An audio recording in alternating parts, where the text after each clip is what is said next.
in the background. Good evening, everybody. How are you? I hope that you are well. My name is Laura Evans, and welcome to the NLP Talks Podcast live. So we are live streaming across our various platforms. So if you're watching us on YouTube, hello. We're also live streaming on the Unleash Your Potential business page, as well as our podcast community. So welcome to everybody. Now, today's podcast episode is number 3 in the 3-part mini series that we put together for Mental Health Awareness Week, and various different bits and pieces. We're doing Chris's just that shade later than the others, but actually that's no bad thing, because mental health is important all the time, not just when we decide it's Mental Health Awareness Week. So do say hello to us if you are joining us live today on the podcast. It's such a pleasure to have you all here at a slightly earlier time, which is brilliant for a Sunday, because it means we still have our evening, which is fab. So without further ado, hold on, I can hear the dog going mad. Bear with me. My plan of having her in the office and having her lie down clearly isn't going to work. So let's just shut her out and hope she doesn't make a racket. So anyway, so as I say, welcome to the NLP Talks podcast. It is my absolute pleasure. Hello, Laura Evans from the other Laura Evans. Hi, Jeff. Nice to see you. It's my absolute pleasure today to introduce you to the wonderful Chris Wright. I've known Chris now for a few years in various different guises. So Chris is one of our students and has done some courses with us. But the whole point of having him here tonight is not for that. It's for his expertise in suicide awareness, prevention and intervention. And it's one of those topics that I think are so important, but it's a topic that most people, if we're really honest, shy away from, because we're scared and we don't want to make a situation worse. And so it's really difficult to approach a subject like this that a lot of people get nervous about. And so I was like, Chris, as part of our mental health awareness, will you come and share some thoughts and inspiration and tips, practical tips that everybody can use? And I'm delighted that Chris is podcast. Yeah. Can you hear me, Chris? I can. Sorry, you cut out for a little moment there. But yeah, no, thanks for having me. And oh no, I said no, that's all right. Yeah, no. I just said welcome to the podcast. Thank you. Thank you very much. Pleased to be here. And I think apologies on my part as well, because I know we were meant to have done this a little sooner. But I think, like you say, it's never a bad thing to promote the fact that mental health should be a year-round conversation, not just 1 week a year. So yeah, thank you for having me. Looking forward to starting the conversation. Absolutely. So Chris, before we get into tonight's topic, can I just ask you, for those people that are watching tonight or listening on the podcast who don't know you, can you just tell us a little bit about your background and what got you doing what you do? Yeah, sure. So my work in mental health and suicide prevention started probably about 10 years ago now. Started off as a one-to-one mental health support worker, working with young adults in a university setting. And I think increasingly we were seeing suicide would be a mix of what was going on for those students and needing to help them to keep safe and develop their strategies really for helping themselves to keep safe. So I did that role for a number of years. A few years later, I sort of took on management of a team of mental wellbeing support workers. And then, cut a long story short, the role changed a little bit as the years went on. It became more and more management focused.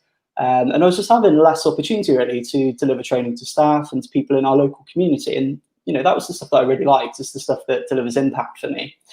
So made a decision to kind of step away from that particular role and have been training independently since 2017 as the Wellbeing Guy.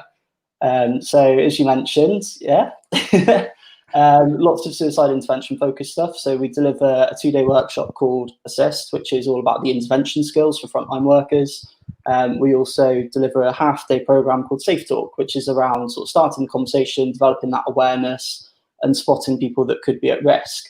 Alongside that, I've delivered, your mental health first aids and stuff like that in the past as well. But currently, today, very much focused on suicide prevention. That's my mission for the time being.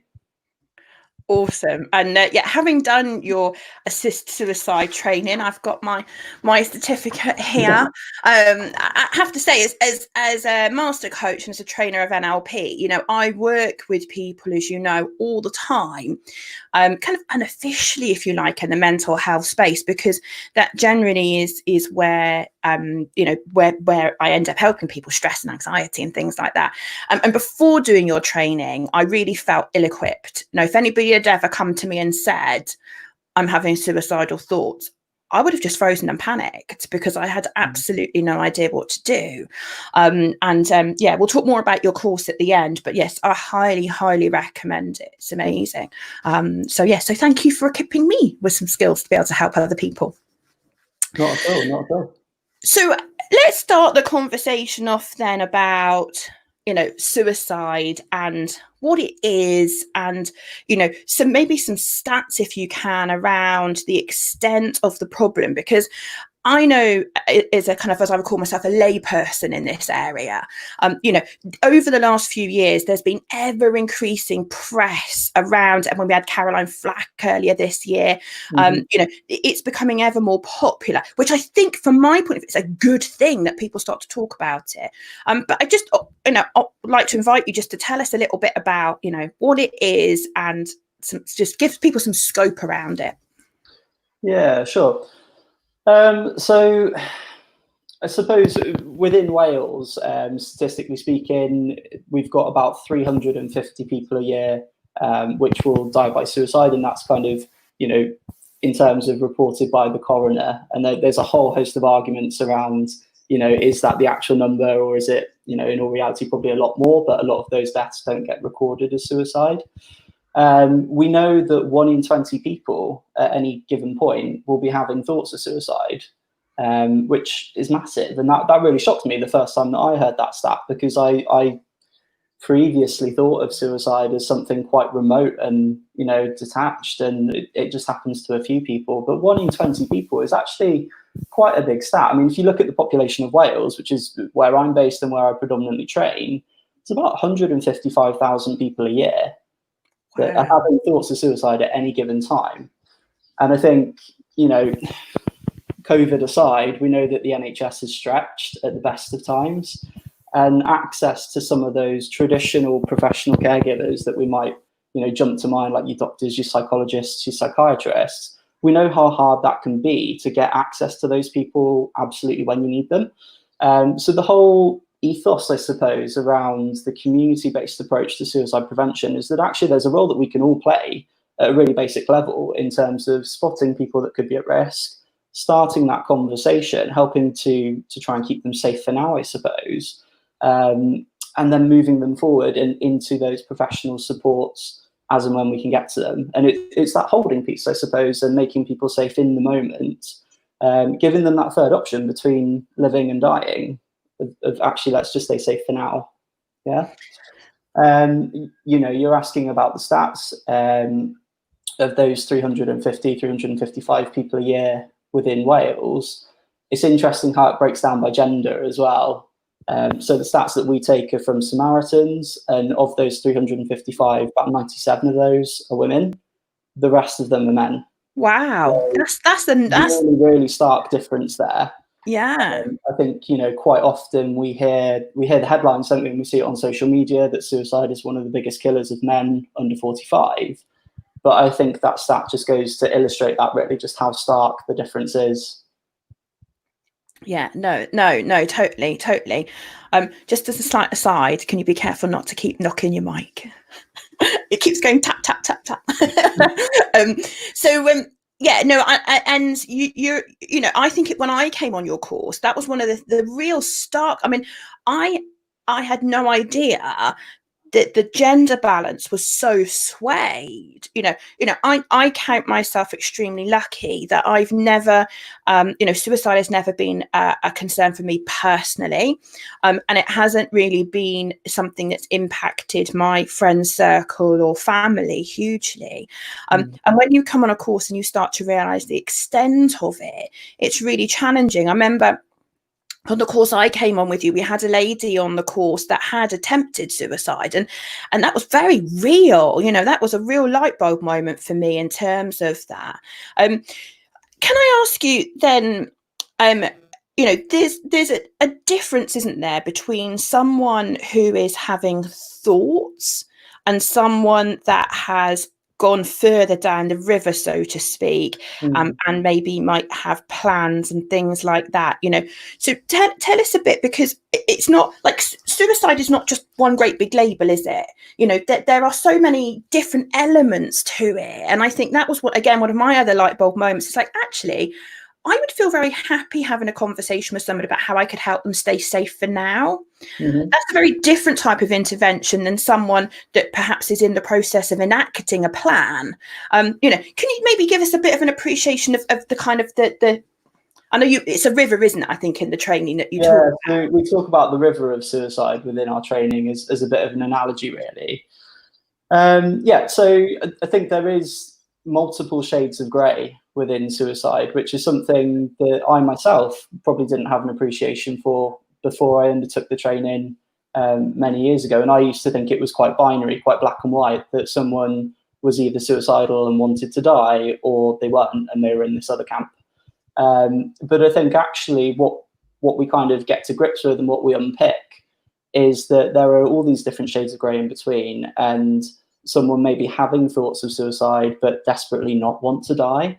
They may be doing everything that they can with the resource they've got to hold on to life, but perhaps it's obviously a struggle at that point. I think to pick up on the other point you made, to some extent, fleeting thoughts of suicide, you could argue, are a bit of a condition of human life, aren't they? Because sometimes we all get those really brief moments where we think, wouldn't it just be easier if I wasn't here? And I think, that really is the differentiation that you're alluding to, that there's a difference between those fleeting thoughts and then when someone is actually starting to put plans in place, they're deciding perhaps how they would go about it, they're starting to put affairs in order for a life where they're not there anymore. And, it's that latter group that we're really focusing on with the intervention work, really, is how can we interrupt that? How can we get in between that and make that situation safer for them in the time being? So as a member of the public, maybe concerned about, friends, family and things like that, how, like, no one, how can I put this? You don't want to get to the point of having to intervene when you're too far down the river. You kind of want to be able to spot those signs because I remember us talking on the course about, it's not always the case that someone will just come out with it and say, I'm thinking about taking my own life. Like that's unlikely to be the case. Oh, rarely is that the case. So like how, if as a lay person, if I was desperately wanting to look out for my friends and family, like what are those early signs that I could look out for, or what are the indicators that might help me understand someone's fallen in the river? So we talk about these signs, as you call them, as invitations. So things that we may spot or notice and pick up on that we think actually that's an invitation for us to talk about suicide, for us to raise it with this person and engage in that topic. And they can fall into four categories. So they could be actions, they could be things that the person is doing, perhaps not looking after themselves very well at the moment, perhaps their physical appearance, they might have let that go a little bit. Perhaps they're risk-taking and just not considering their safety. Sometimes it'll be things that they may say. So talking a lot about perhaps being a burden, or, that they'd rather not be here. Sometimes it will be feelings that we're noticing. So lots of sadness, lots of isolation, lots of anger. They can be quite common ones. And then also, you know, physical state. So if someone is quite withdrawn, or if they seem really apathetic and just not engaging with life really around them, then that's another kind of invitation that we can spot. But I think it's interesting to think about how we identify invitations between people around us. So like you were talking about friends, family, and people that we might be supporting in a professional capacity. So perhaps if we work for housing association and we're supporting tenants, or if we're a support worker, that sort of thing. Because that relationship that we have with the person is obviously quite different. And what we would say is that it's generally a bit easier to spot these changes in people when it's people that you know. You know, so you can recognize and notice that change in their behavior or change in their demeanor. Sometimes it's harder when we're working on frontline services, because someone could be coming through the door and it might be the first time we've met them. And we're trying to decipher, you know, what's going on for them. But ultimately, I think if we start to recognize that there are invitations that are stacking up, then that's when we need to think about asking the question and just laying it on the line, finding out if suicide is something that person's thinking about. And I think, like you said at the top, like, fear gets in the way a heck of a lot. Fear of, am I going to offend this person? Fear of, what if they say yes, then what do I do? For a lot of people, you know, a fear of, am I going to plant the idea? You know, we try and dispel that as much as we can. And, you know, a lot of the evidence that underpins the training would say that just by asking the question, you're not going to plant that idea in someone's mind. But it is a really common fear that people have, you know. So there's all these things that get in the way sometimes that can lead us to kind of miss or dismiss or avoid asking the question. And it's often comes back to fear or our own discomfort, unfortunately. Yeah, no, absolutely. And yeah, you're right. I mean, I remember being that person, you know, you kind of sit there and think, I don't want to ask because what if I make it worse? Or I don't, like you say, I don't want to ask because maybe they're not in a great place, but by asking, I put the idea in their head, and like I would never live with myself if that was the case. And it's so good to know that actually that's a myth, I guess, in that actually that's not likely to be what happens. And I guess if you ignore it and do nothing, that's probably going to increase the chance of someone taking further action. Yeah, I mean, if we think about the state that person that we're perhaps trying to support us in, they probably feel quite isolated, quite alone, quite disconnected.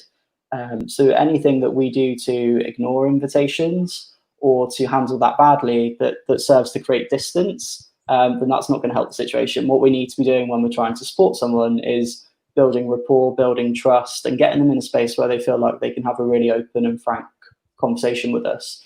And stigma plays, you know, a big part in that. It was only, I think, 1961 that suicide was decriminalised.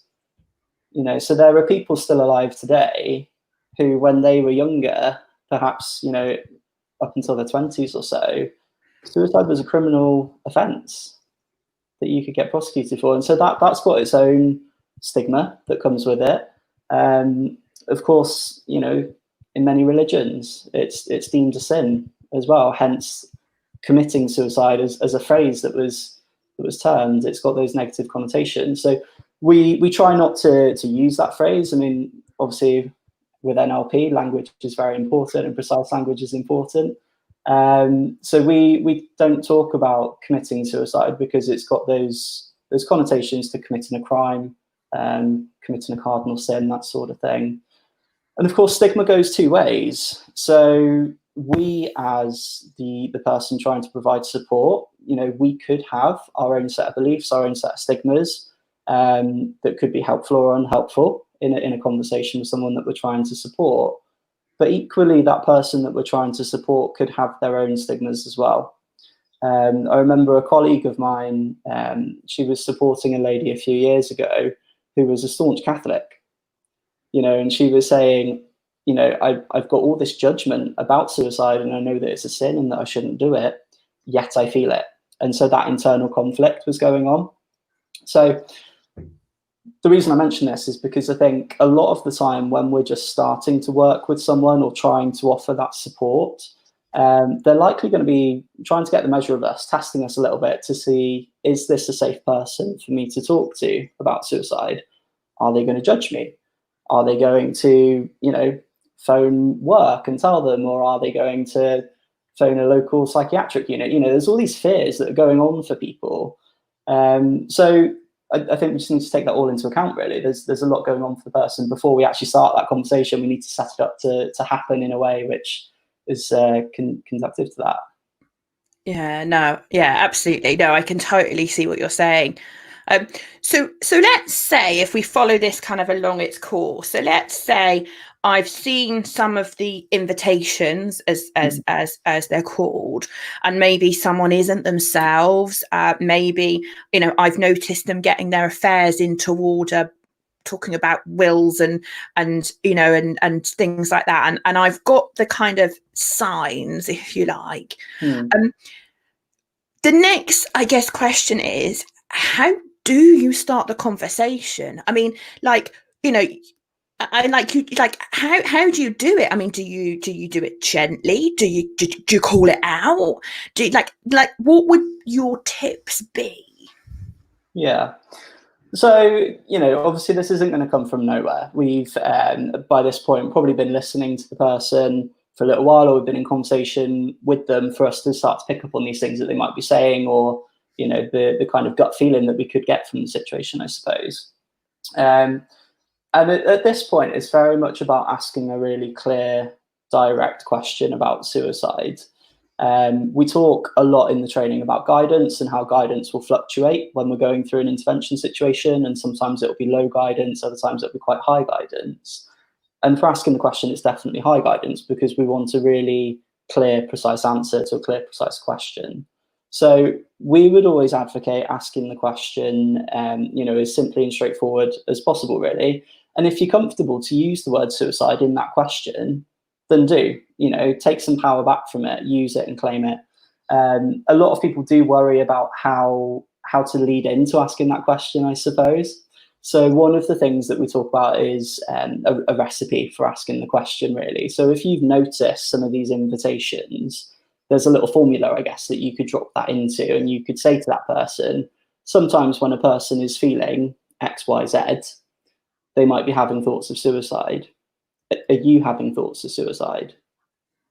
So what you're doing for them is you're making that connection between the behaviors or the things that they're saying and how that links to suicide. You're alerting them to the fact that you've recognized that and you see that, and that you value the role that they have within that and the potential risk that could be there to them. But it's still a really clear way of asking. There's no wriggle room with that. It's a yes or no response that we're going to get. So we're either going to know, yes, they're thinking about suicide and we need to do something about it, or no, suicide isn't what's going on for them at the moment, but perhaps we've learned something else about their story. We know that there's still something else that they might need some support with if we've noticed these invitations.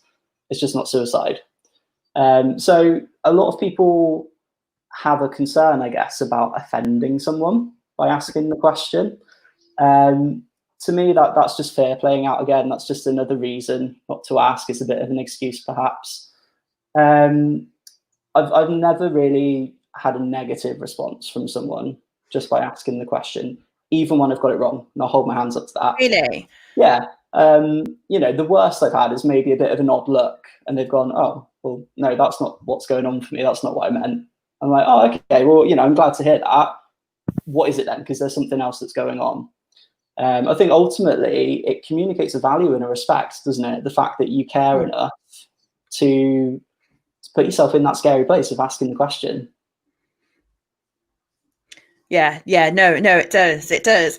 And you're right, fear, and I know we keep talking about it, but as a person wanting to help, it's fear that stops me, or could potentially stop me asking that question. And it could be fear that makes me maybe kind of allude to maybe what's going on, as opposed to, like you say, you need a direct question because you need to know. Like, you don't want them to dance around the handbag, do you? Like, in terms of when they answer the question and go, well, I've not been feeling too good, and it's like, like, is this the problem, isn't it? Essentially, that's what we're saying. Yeah, and I always think using the words takes back some power from it. To me, to be scared of the word suicide, to be scared of having conversations around suicide, only feeds that stigma. Yeah, so one of the things that I always ask people to do when they're going away from a training or a conversation with me around suicide is, you know, talk openly about it within your communities. Tell people that you've gone along to it, what you've learned about it. Because I think the more that we can start to identify ourselves around our people as someone who's comfortable and able to have those kind of conversations, the more chance that we've got of someone actually stepping forward and reaching out for support when they need it, as opposed to, you know, keeping it to themselves and potentially a bad outcome. I think another thing that sometimes happens as well is, you know, we're humans. Sometimes we say the wrong thing as well. Sometimes that's because we're trying to play it down a little bit. Perhaps we don't want to create fear, or we're worried that we're going to create fear. So a really common one that I hear is people saying, oh, you know, you're not going to go do something silly, are you? You know, and pretty much everyone that we get through the training room, they've heard some sort of version of that at some point. And I think, you know, phrases like that are problematic, really. They're problematic because, A, it's a bit of a leading question. We're kind of saying to them, we're really hoping that you're going to say no here. and so they might say no when actually they needed to say yes and get some support. But also to say you're not going to go do something silly, it's judgmental, isn't it? It's stigmatizing. It's implying that suicide would be a silly action, when actually to that person, it is the most important thing that they're considering, the most important decision that they could ever make. It is literally life and death. So I think we need to respect the seriousness of the situation, and sometimes that is by just using the word and not trying to dress it up or dance around the handbag, as you say. Yeah, no, and you're right, and I think, you know, you're absolutely right. It's, you know, it's being comfortable, as you say, isn't it? You know, the more we talk about suicide, the more likely we are to be able to help someone.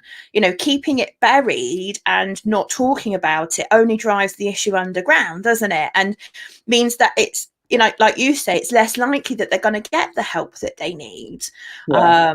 You know, and I think, you know, I think one of the worries then, so once we've got over the word and we've got our heads in a place to say it's okay to ask outright, are you having thoughts of suicide? And when we're comfortable to do that, I guess the next worry as a lay person that you would have is, what if they say yes? Yeah. You know, what do I do? Like, where does this go? You know, and what's my role? And am I the right person to ask this question? Like, all these things flood through your head, don't they? In terms of, you know, how you, I mean, this is not like a conversation you're going to have on the fly, is it? You know, walking down the corridor with someone at work going, oh, by the way, you know, that would be highly inappropriate. Yeah, you definitely want to set those conversations up to happen in an appropriate way. Exactly. So can you give everybody some tips around the appropriateness of when to ask, how to ask? We've just talked about, and so what? So if they say, actually, yes, I am having thoughts of suicide, you know, what do I do next as the lay person trying to help? Yeah. Do you know, the next step really isn't all that complicated. It's listen. You know, once we've had a yes, if we get a yes, that's our time really to shut our mouths and just open our ears and listen to what's been going on for that person. You know, what is it that's brought them to this point where they're thinking about ending their life? There's going to be a whole history there, and it's probably not going to be very nice hearing, is it? It's going to be probably quite negative, uncomfortable, difficult things that's been powerful enough to lead a person to that place. But that really is the most powerful thing that we can do at that point, is to listen. It's got tons of value really within an intervention. It offers that person a chance to offload and get everything that's been going on in their head just out aloud. We often refer to it as like a ball of wool in someone's mind, and going through the process of just letting them talk and us listening, it's an opportunity for them to unravel that ball of wool really, and to set it out straight and get a bit of a clearer picture of what's gone on for them. So that kind of process of relieving pressure And I always think of it as like one of those old school kettles that you take off the hob. It just reduces that pressure to act in that moment if you can get that person talking.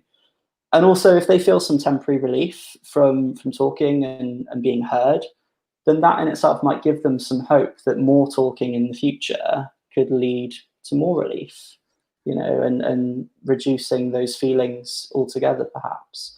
I think another thing that it does is us kind of creating the time and the space to really listen to them, just helps them to feel validated and connected to someone else. And for a lot of people, you could potentially be the first person that they've shared that with. They may have never told someone before that they've had those thoughts. So, for them to kind of put that out there, put that on the line, with the backdrop of all those bits that we talked about earlier, of them being worried about, are they going to be judged? Is there going to be stigma coming their way? It's a really big step for them to share that. So for us to say, okay, like I'm happy to just sit here and listen, without any shocked expressions, without looking at my watch to see, where I've got to go next, but just giving them that space that makes them feel valued.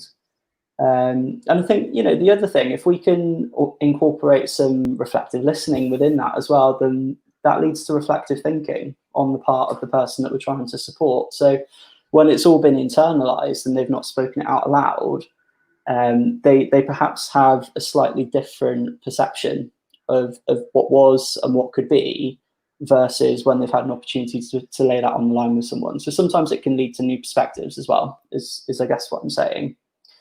I think there's a risk, isn't there, that if we're in one of those roles where we're helping people, or if we're the person within our friendship group that often is prepared to have those conversations with our friends, we're probably a bit of a fixer kind of person.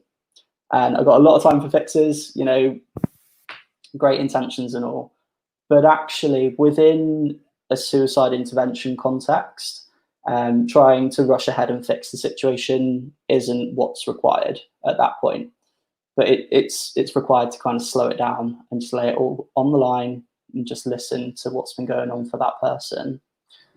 The fixing, the steps forward will come later, and we'll think about who we get involved in that support plan or in that kind of care plan going forward to help the person. Because as you say, we might not be a professional in this role. A lot of the intervention skills stuff that we do is community based, and intentionally so, because we've got that massive 155,000 people in Wales that might need a conversation. Clearly, not all those people are going to get to speak to a professional right there and then. So if we've got people in the community that know how to have these kind of early stage conversations, if they know how to make a situation safe, potentially disarm a suicide plan, but definitely some steps to help to make that person safe and to link them into further support, then that buys us enough time to link the person into professional services. So we believe that suicide intervention is a skill for the community. Anyone 18 and up can come and train in programs like Assist, and there are other programs out there as well. But I think the crux of it is that we shouldn't consider it to be something that only the professionals have got a role to play in. Clearly they are a part of that ongoing support, but I think we've all got the ability and indeed a duty to step in when we spot those signs, when something doesn't feel right. Yeah, no, absolutely. And I think that's the big difference, isn't it? And that was a big light bulb moment for me when you start to consider that, the Assist training that you guys offer is community-based support for people.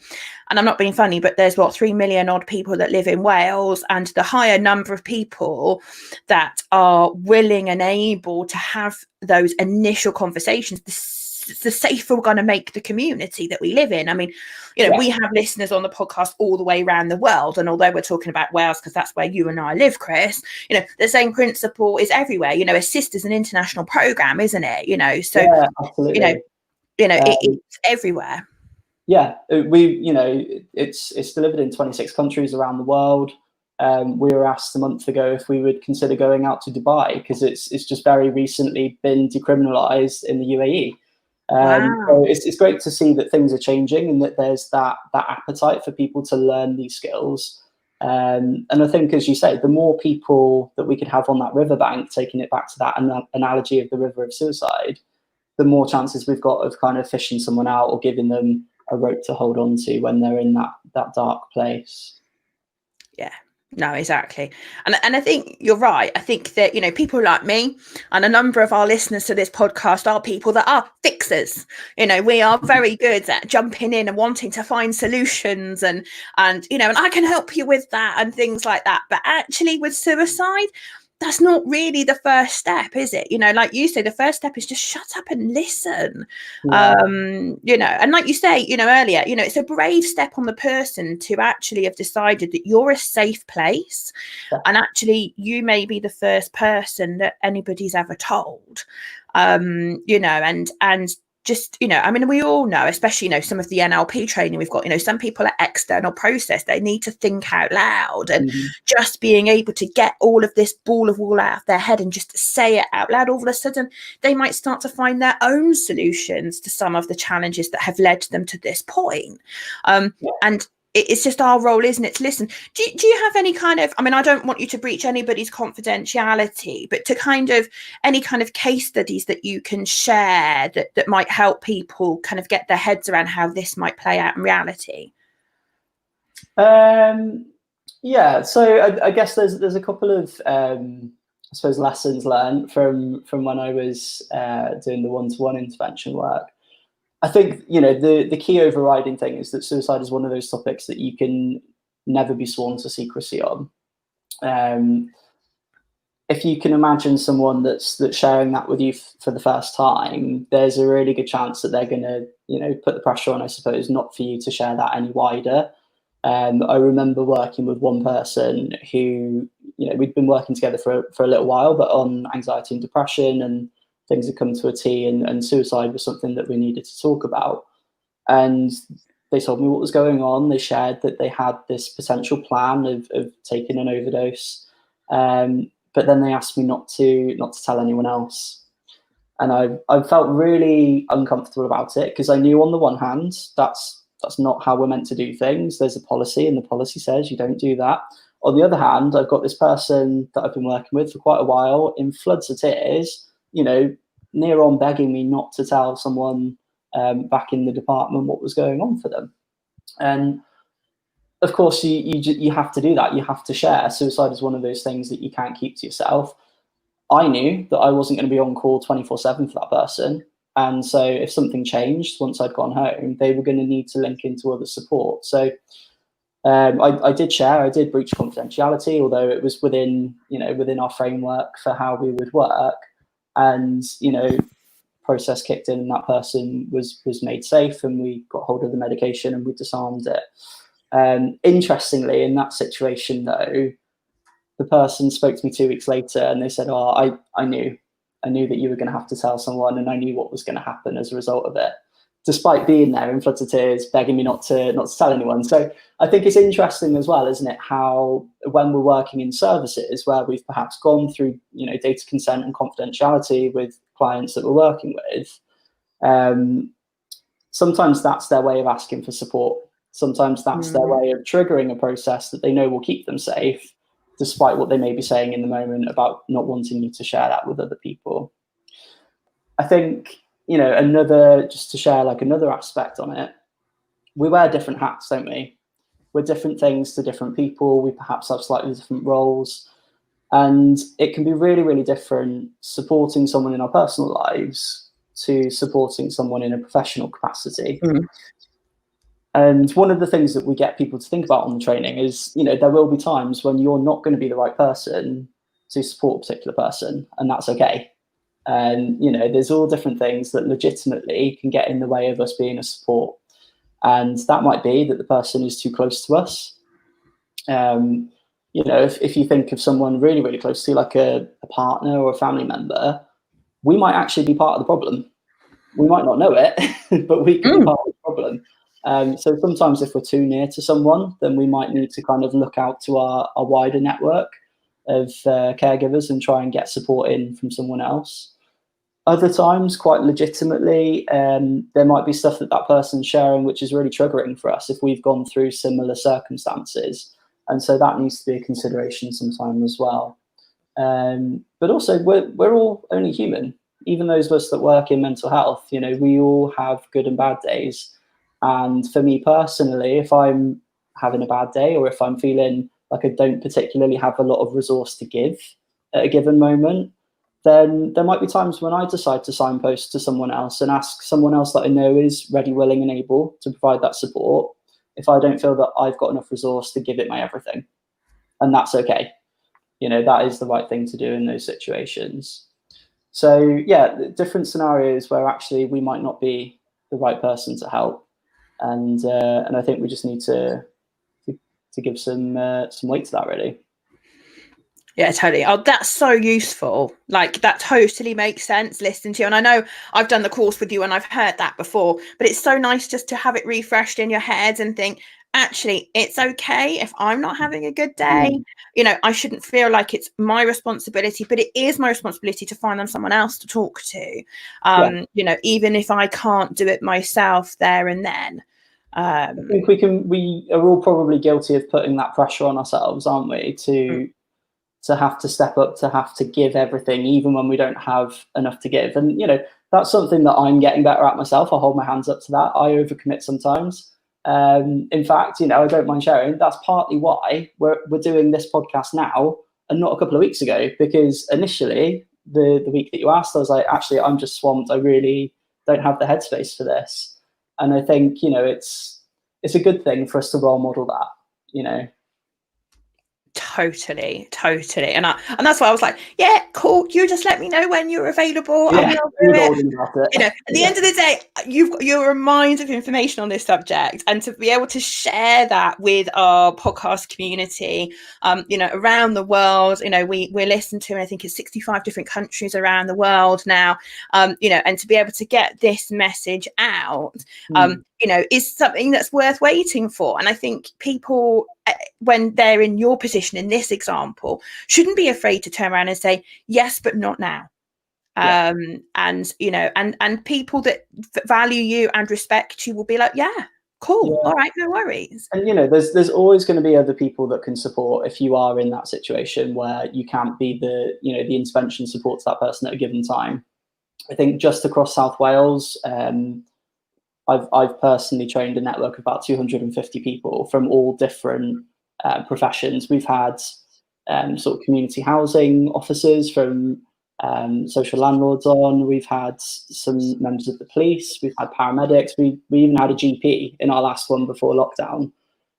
So I think it's really interesting, you know, when we talk about this being a skill that everyone can learn and practice, you know, to have a GP in the room, you know, who we put GPs on pedestals, don't we? And we think they are the answer to all of the problems, you know, but actually within their training, suicide intervention is probably a really, really small section of what they might cover. So that was really warming for me to see even those professional roles coming on the training, thinking, actually, no, I want to do this better. I want to practice my skills more.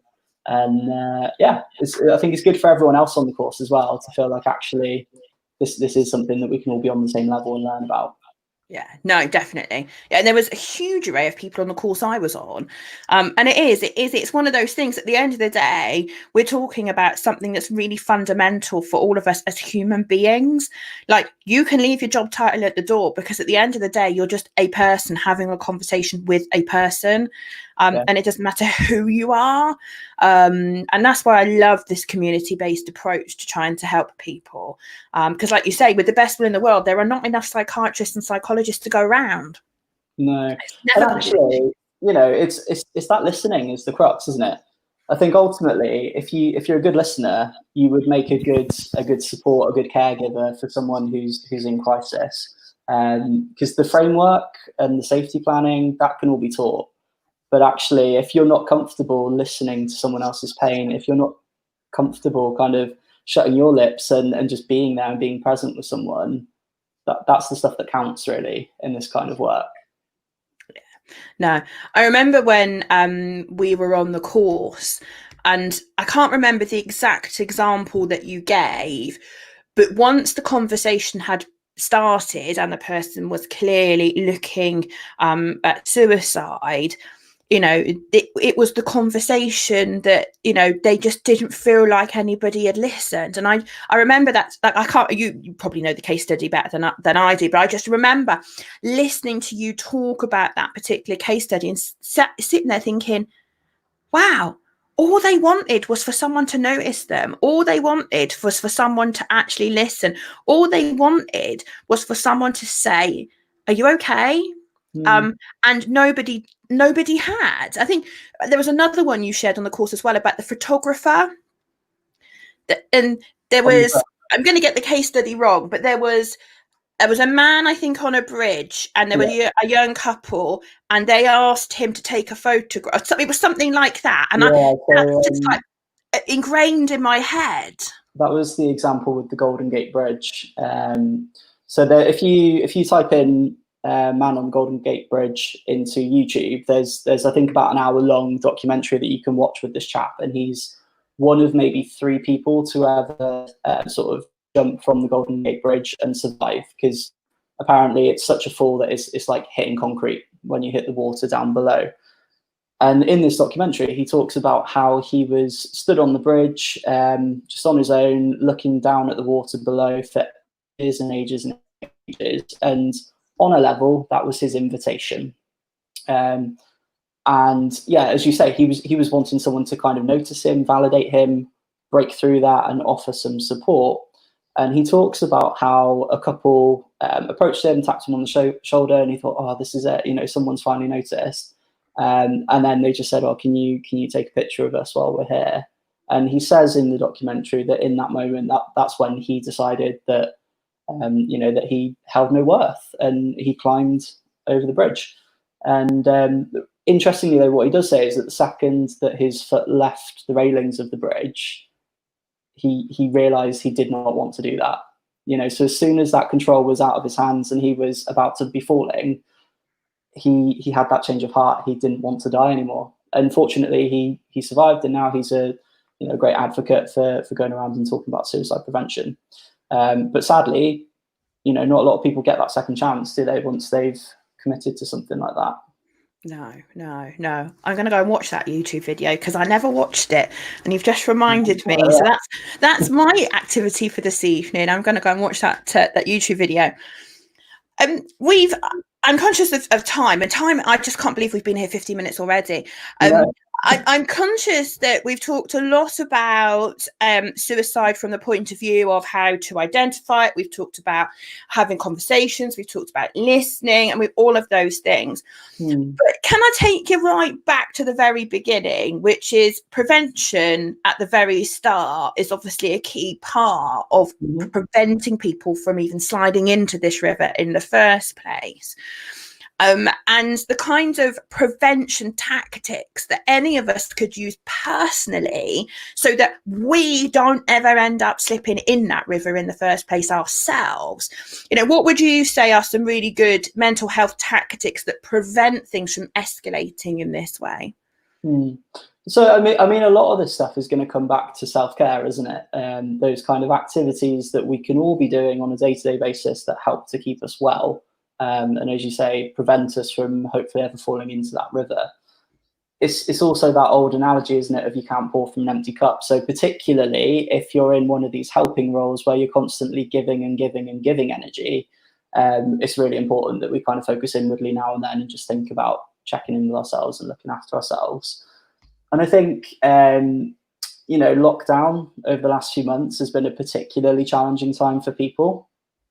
A lot of their usual self-care strategies or their things that they might have been doing, they don't have access to anymore. So I think we're all in a bit of a pressure pot just by virtue of the circumstance at the moment. But for me, some of the things that have been really helping, good sleep, because I know that if my sleep drops below 6 or so hours a night, I'm going to be a bit moody. I'm probably going to fall into low mood at some point, or I might get overly stressed or anxious. So as someone who does get anxiety and stress and low mood sometimes, I know that looking after my sleep is a really key thing. Exercise is really important for me as well. And so that's one of those things that since lockdown I've struggled with, because the gym was shut. It's taken ages to try and get any sort of exercise equipment delivered because everyone went out and ordered it straight away. But I think even if it's just, going out walking, that's a good start. And that's what I was doing for the first month, because that's all I had available to me at that point, that and a really half-assed jog, because I'm rubbish at running. Just physically moving, getting the blood pumping, moving around, 20 minutes, half an hour, that's all you need to do. And chemically, it will lift you up. It will lift those hormones and chemicals in your brain. Another one for me is structure. I'm someone who needs a bit of structure in my day so that I feel like I'm making progress. I feel like I'm achieving things. And obviously, with lockdown, a lot of people lost that, whether they were furloughed or whether they were working from home, and now all of a sudden they've got complete autonomy over how they run their day. I think I noticed within the first couple of days that there was a really good chance that I could have just slipped into staying in bed until about 5 to 9, and then hopping, out of bed just before I needed to be online.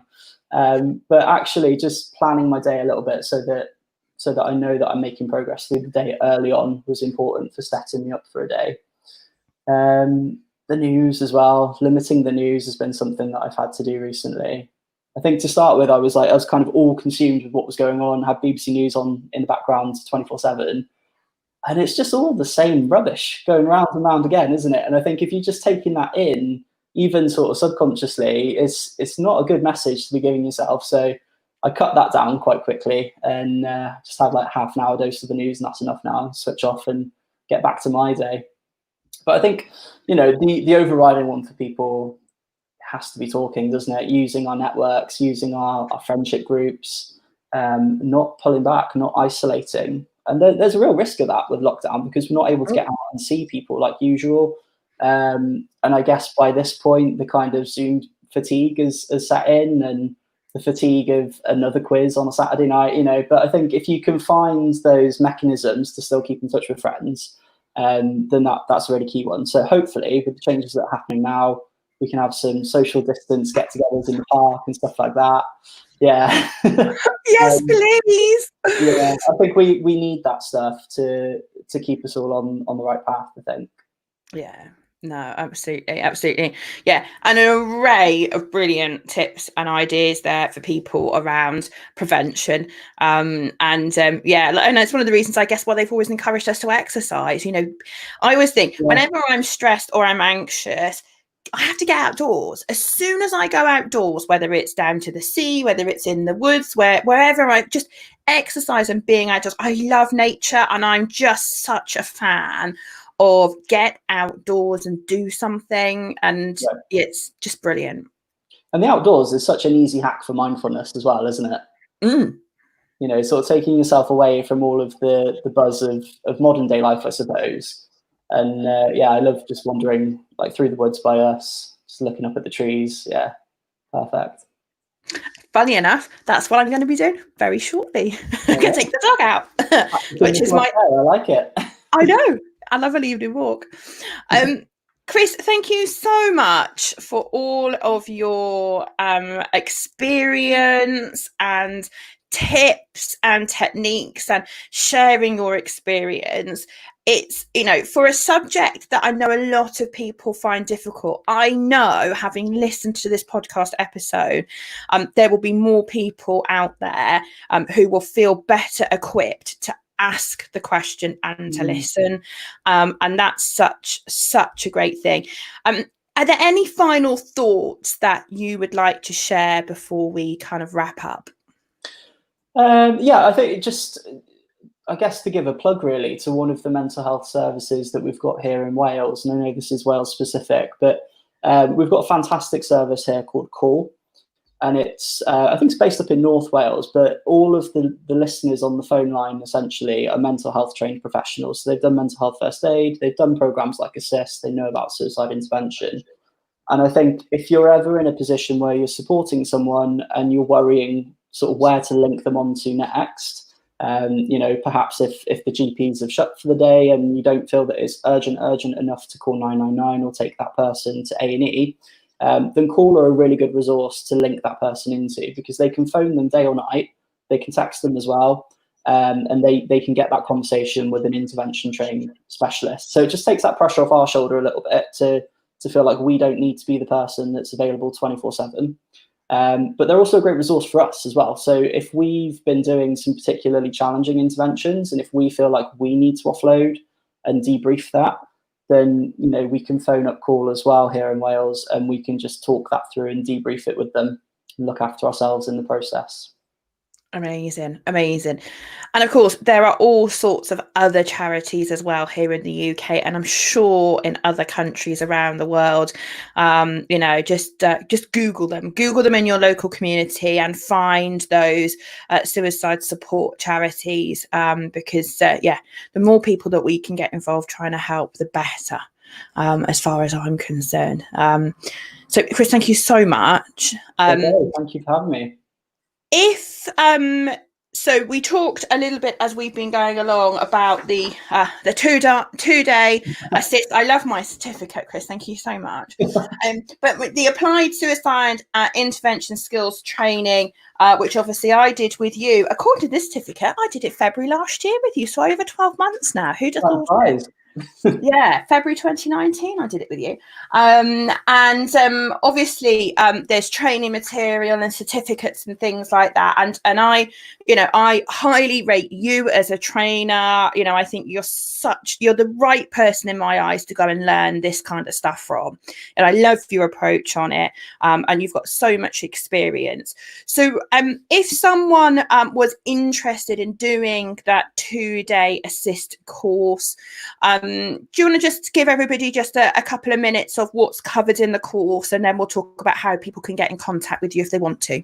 Yeah, sure. So the 2-day intervention training, we spend day one sort of looking inwardly, I guess, to start with, looking at our own experiences around suicide, our own belief systems around suicide, and getting to grips really with how that could play out in an interaction with someone. And we also introduce the pathway for assist in life, which is essentially our 6-step intervention model that we teach through assist. Day 2 then is pretty much all about putting it into practice in tons of different ways. So we kind of build it up through challenge and safety throughout the day, but we do some big group simulations where me and the co-trainer will kind of run that through with you as a whole group. And then later on in the afternoon, you kind of split into pairs and practice it in different scenarios that you'll create yourself. I think the key thing for us is that everyone leaves the training room feeling confident that they could put it into practice as soon as they needed to, really. So, I'm sure there are other trainings out there that run through the theory of everything within a day, but actually we really value the fact that we've got that second day to put it into practice, because similarly with your approach to the NLP training, Laura, I think if people are not practicing it and feeling confident in how they would do it in practice, then we've missed the trick there. So we don't have any open courses planned just yet because of COVID, but we're hoping to get some out before the end of the year. So people can just head over to the wellbeingguy.co.uk, and there's sections on there that will tell you much more about the programs and also any sort of dates that we've got coming up for open courses too. Amazing. And again, just to make sure everybody understands, for all our listeners in America and Canada and all other countries around the world, Assist is an international program. So if you can't get here to train with Chris personally in Wales, which I totally understand, getting on a plane right now might not be what you want to do search your local communities for Assist registered trainers who will have done similar training to Chris, and go and get the education, go and learn those skills. And I'm with you, Chris, totally. I wouldn't have wanted to have done day 1 without day 2. For me, day 2 is where my confidence started to grow, because I saw you run through the scenario, and then we ran through the scenario, and I was like, actually, do you know what? I think I could have this conversation. Together, don't you? Yeah. Totally. And obviously I've put your email address up here. If anybody wants to contact Chris, you can contact him at hello@thewellbeingguy.co.uk. So that's hello@thewellbeingguy.co.uk. So if you want to email Chris, that is the best way to get him. And of course you can check out his website for all of the other things that he does. So awesome. Chris, thank you again so much. I really appreciate it. I hope everybody that's listened to the podcast today has enjoyed the podcast. I hope you've learned some stuff. If you want to check out the rest of the NLP Talks podcast, then please head over to nlptalks.com. And this is the third and final interview in our mini series for mental health. So stay tuned because series 4 is already afoot. So watch out for details of series 4 coming out very, very soon. So brilliant. Take care, everybody, and we'll see you soon. Take care. Take care. Bye.